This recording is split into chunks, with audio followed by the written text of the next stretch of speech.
All right, welcome back, everyone. We are back with the 313 PI again.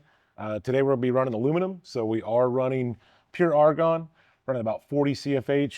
We've got a Teflon liner in our gun.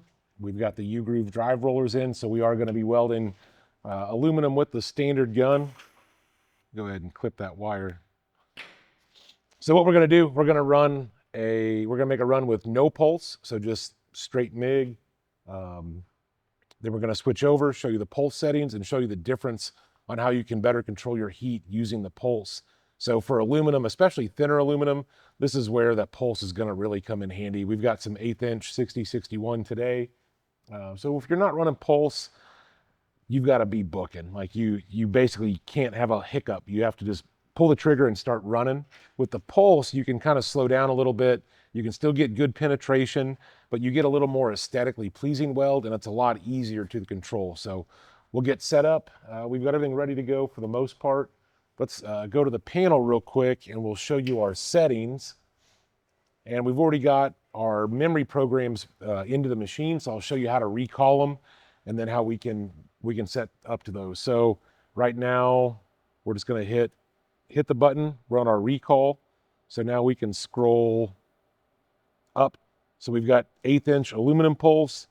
We've got 1/8 inch aluminum no pulse. So we're going to go ahead and select that one. Oop, I actually did that wrong. There we go. So we're on aluminum. It changed over. It's got all of our settings. So now we are ready to run aluminum no pulse with our pre-saved memory program. Let's go ahead and set this here. We'll get a nice arc shot from the side. We're running 040 4943. So again, this is no pulse, so we're always gonna push aluminum. We're never gonna drag it. So here we go. Again, this is gonna be a little awkward for me being left-handed.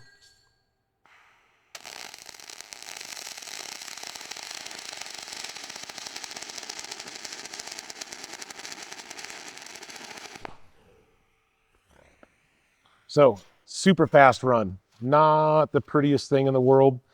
My angle was a little bit off there. That's the nature of me being left-handed and having to run this way instead of my preferred like this. So not a super pretty run. That's going to be your standard MIG aluminum. It's never going to be super pretty unless you're running a pulse. Single pulse will help out quite a bit. Dual pulse will help out even more. So let's check out that single pulse. So again, we're going to just press our recall button. We're going to scroll up to our 1/8 inch aluminum with pulse, select it. There we go. So now we've got our pulse set up. We're running 70% inductance. We are running a negative 2.3 on the arc trim, 040 wire. And then we've got 1.5 seconds of post flow, about 1/3 of a second of pre-flow. So big difference on how this bead's gonna look.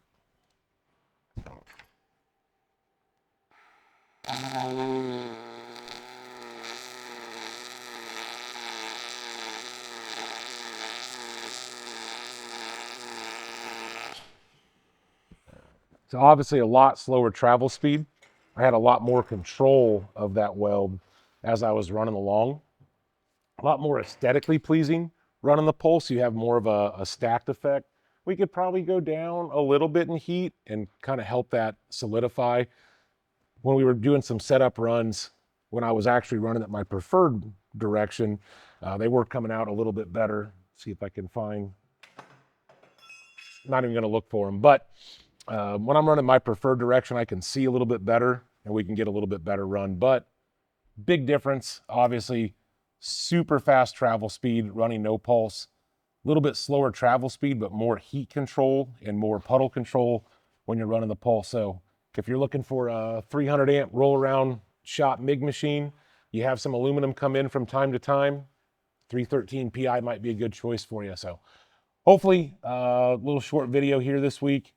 Said hopefully that helps get you dialed in for some aluminum MIG. So next time you have a project come up, be a quick setup. Appreciate it, guys.